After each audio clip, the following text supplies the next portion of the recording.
Views அதிகரிக்க இவர் சொல்றத ஃபாலோ பண்ணா போதும். உங்க சேனல்ல நீங்க எல்லாமே கரெக்ட்டா பண்றீங்க. அதுக்காக எஃபோர்ட் எல்லாமே போடுறீங்க. ஆனாலும் உங்க சேனல்ல குரோத் இல்ல, வியூஸ் வர மாட்டேங்குது அப்படின்னு நினைச்சிட்டு இருக்கீங்களா? உங்க யூடியூப் வீடியோக்கு வியூஸ் அதிகமா வரணும் அப்படின்னா, இதுவரை நீங்க யோசிச்சுட்டு இருந்ததெல்லாம் விட்டுட்டு இவர் சொல்றத ஃபாலோ பண்ணுங்க.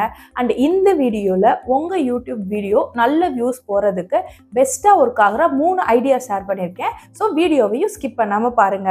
இந்த மாதிரி யூஸ்ஃபுல்லான யூடியூப் டிப்ஸ் எல்லாமே உங்களுக்கு வேணும் அப்படின்னா ராஜவித்யால சேனலை வந்துட்டு சப்ஸ்கிரைப் பண்ணிக்கோங்க. அண்ட் உங்களோட யூடியூப் சேனலை உங்களால் ப்ராப்பராக கொண்டு போக முடியல, அதுக்கான டைம் உங்ககிட்ட இல்லை, உங்களுக்கு கோச் பண்ண ஒரு மென்டார் தேவைப்படுது அப்படிங்கிற பட்சத்தில் நீங்கள் ராஜவித்யால டீமை வந்துட்டு கான்டாக்ட் பண்ணலாம். ஸோ வெப்சைட்டில் கீழே இருக்குது, நீங்கள் அதில் ரிஜிஸ்டர் பண்ணி மற்ற டீட்டெயில் எல்லாமே தெரிஞ்சுக்கோங்க. ஹலோ யூடியூபர்ஸ், நான் உங்கள் மோகனா. என்ன இதுக்கு முன்னாடி இன்னொரு யூடியூப் சேனலில் யூடியூப் டிப்ஸ்லாம் ஷேர் பண்ணுற ஒரு மென்டாராக பார்த்துருப்பீங்க. இனிமேல் நான் ராஜவித்யால டீமில் தான் ஒர்க் பண்ண போகிறேன். இப்போ வாங்க உங்கள் வியூஸை இன்க்ரீஸ் பண்ணுற 3 பெஸ்ட்டான ஐடியாஸை பார்க்கலாம். விஷயம், யூடியூப்ல ஆடியன்ஸ் எதை சர்ச் பண்ணுறாங்க, இப்போ ட்ரெண்டிங்கில் என்ன இருக்குது, மக்களுக்கு என்ன தேவை அப்படிங்கிறத பார்த்து அதை அனலைஸ் பண்ணி வீடியோ போடுறது. இப்போ எக்ஸாம்பிளுக்கு பார்த்தீங்கன்னா, நீங்கள் இப்போ வந்துட்டு பொங்கல் வருது, ஒரு கரும்பு உங்கள் கையில் இருக்குது அப்படின்னா நீங்கள் இதை எப்படி கொண்டு போய் சேர்க்க போகிறீங்கிறது தான் விஷயம். இப்போ கரும்பு உங்கள்கிட்ட ஸ்டாக் இருக்குங்கிறதுக்காக நீங்கள் ஒரு கரும்பு ஜூஸ் கடை வைக்கிறீங்க. இந்த பக்கம் நீங்கள் கரும்பை வந்துட்டு சேல் பண்ணுற மாதிரி ஒரு கடை வைக்கிறீங்கன்னு வைங்களேன். இப்போ பொங்கல், ஸோ கரும்பு ஜூஸ் குடிக்க அதிக மக்கள் உங்கள் சைட் ஆஃப் வருவாங்களா? இல்லை எல்லார் வீட்லேயும் பொங்கல்னா கரும்பு கட்டாயம் வாங்க தான் செய்வாங்க. ஸோ நீங்கள் கரும்பு சேல் பண்ணுறப்போ அது கூட நீங்கள் என்னெல்லாம் வச்சு சேல் பண்ணணுமோ, பொங்கல் சம்மந்தமான விஷயங்கள் சேல் பண்ணுறீங்கன்னா அந்த கடைக்கு கூட்டம் அதிகமாக வருமா? ஸோ மக்களுக்கு என்ன தேவையோ அந்த டைமில் மக்களுக்கு என்ன வேணுமோ அதுக்கு தான் மக்கள் அதிகமாக வருவாங்க. ஸோ இதே தான் உங்கள் யூடியூப்லையும் இப்போ ட்ரெண்டிங்கில் என்ன டாபிக் போயிட்டுருக்கு, மக்கள் எதை சர்ச் பண்ணிட்டு இருக்காங்க அப்படிங்கிறத பார்த்துட்டு நீங்கள் வீடியோ போடுறப்ப ஆப்வியஸாக உங்கள் வீடியோஸ்க்கு வியூஸ் போகும். அண்டு நீங்கள் வந்துட்டு உங்களுக்கு அதிகமாக சப்ஸ்கிரைபர் இருக்கணும், உங்கள் ஃபேஸ் வந்துட்டு ஃபெமிலியராக இருக்கணும் அப்படிங்கிற எதுவுமே தேவையில்லை. டாபிக் தான் இம்பார்ட்டன்ட். நீங்கள் என்ன கண்டென்ட் எடுக்கிறீங்களோ அந்த கண்டென்ட் தான் இம்பார்ட்டன்ட். உங்கள் சேனலை பார்த்தோ உங்கள் சப்ஸ்கிரைபர் பார்த்தோ அது மாதிரிலாம் மக்கள் செலக்ட் பண்ணவே மாட்டாங்க. அவங்களுக்கு தேவையா அந்த டாபிக் இருக்கா, ஜஸ்ட் கிளிக் பண்ணி உள்ளே போய் பார்த்துட்டே இருப்பாங்க. ஸோ இதுதான் முதல் விஷயம் உங்களோட வீடியோவோட வியூஸை இன்க்ரீஸ் பண்ணுறதுக்கு. அந்த விஷயம், வீடியோவை கன்சிஸ்டண்ட்டாக அப்லோட் பண்ணுறது.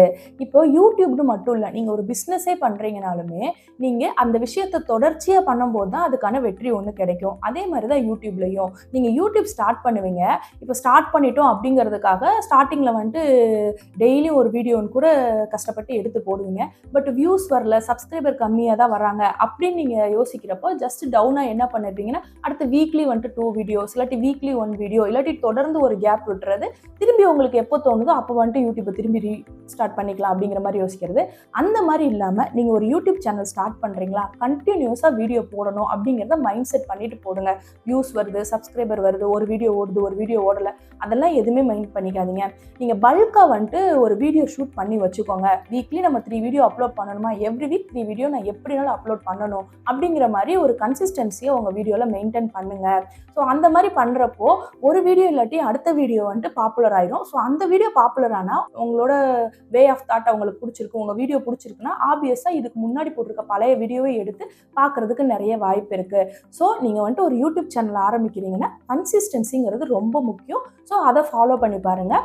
உங்களுக்கு இதுலேயுமே வியூஸ் இன்க்ரீஸ் ஆகிறத நீங்கள் கிராஜுவலாக பார்க்கலாம். இன்னொரு விஷயம், உங்கள் வீடியோவில் இதுவரையும் எந்த வீடியோ வந்துட்டு அதிக வியூஸ் போயிருக்கு, மக்கள் எதை வந்துட்டு அதிகமாக விரும்பி பார்த்துருக்காங்க அப்படிங்கிறத நீங்கள் வந்துட்டு ஸ்டடி பண்ணுங்கள்.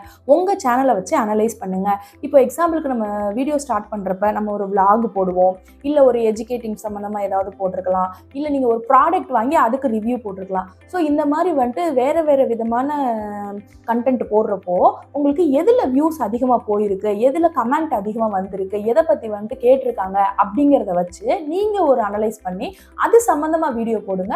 அந்த வீடியோ சம்மந்தமாகவே ரிப்பீட் பண்ணி பாருங்கள். நான் முன்னாடி சொன்ன மாதிரி நீங்கள் இப்போ 3 விதமாக போட்டிருக்கீங்க, இதில் நீங்கள் ப்ராடக்ட் வாங்கி நீங்கள் வந்துட்டு அதை வியர் பண்ணி காமிச்ச வீடியோ தான் ஓடி இருக்குன்னு ஒரு எக்ஸாம்பிளுக்கு வச்சுக்கோங்களேன். ஸோ அடுத்ததான் அதையே ட்ரை பண்ணி பாருங்கள். அதே மாதிரி வீடியோஸ் ஓடுதுன்னா உங்கள் சேனலை அதுக்கேற்ற மாதிரி கொண்டு போங்க. ஸோ நீங்கள் ஒரு அளவுக்கு ஃபெமிலியராக கொண்டு வர ஆரம்பிச்சிட்டிங்க அப்படின்னா அதுக்கடுத்தது நீங்கள் எந்த வீடியோ போட்டாலும் மக்கள் வந்துட்டு ஓகே இவங்க ஃபேஸ் ஃபெமிலியர் ஆகிடுச்சு, நம்ம இதை பார்க்கலாம் அப்படிங்கிற மாதிரி அடுத்தடுத்த வீடியோக்கு போயிடுவாங்க. ஸோ நீங்கள் ஒரு சேனலை ஸ்டார்டிங்கில் நீங்கள் வந்துட்டு எப்படி ஸ்டாண்டர்டாக ப்ரொஃபஷ்னலாக கன்சிஸ்டண்ட்டாக கொண்டு போகிறீங்க அப்படிங்கிறதுல தான் இருக்குது உங்களோட யூடியூப் க்ரோத்து. நான் வீடியோவோட ஸ்டார்டிங்கில் சொல்லியிருந்தேன்ல, இவர் சொல்கிறத கேளுங்கன்னு சொல்லிட்டு, அது இவர் தான். இவங்க வந்துட்டு இதுவரையும் ஃப்ரீலான்சர்ஸு, யூடியூபர்ஸு அண்ட் பிஸ்னஸ் ஓனர்ஸு அவங்க எல்லாருக்கும் just 4 மந்த்ஸில் 1000 subscribers and 4000 watch hours எடுத்து கொடுத்து சேனலை மானிட்டைஸ் பண்ணி அவங்க பிஸ்னஸ்க்குமே நிறைய லீட்ஸ் எடுத்து கொடுத்துருக்காங்க. ஸோ இவங்க கன்சல்ட்டிங்கும் பண்ணுறாங்க அண்டு கோச்சிங்கும் பண்ணுறாங்க. உங்களுக்கும் இதை பற்றின டீட்டெயில் தெரியணும் அப்படின்னு நினச்சிங்கன்னா கீழே rajavidyaலயா.com அதோட லிங்க் இருக்குது. அல்லது நீங்கள் டேரெக்டாக வெப்சைட்லேயே வந்துட்டு கூட நீங்கள் போய் அதை பற்றின டீட்டெயில்ஸ் எல்லாமே தெரிஞ்சுக்கலாம். இதுவரையும் நீங்கள் யூடியூப்பில் எத்தனை வீடியோ போட்டிருக்கீங்க, வாரத்துக்கு நீங்கள் எத்தனை வீடியோ போடுவீங்க அப்படிங்கிறத கீழே மறந்துடாமல் கமெண்ட் பண்ணுங்கள், நான் பார்த்து தெரிஞ்சுக்கிறேன்.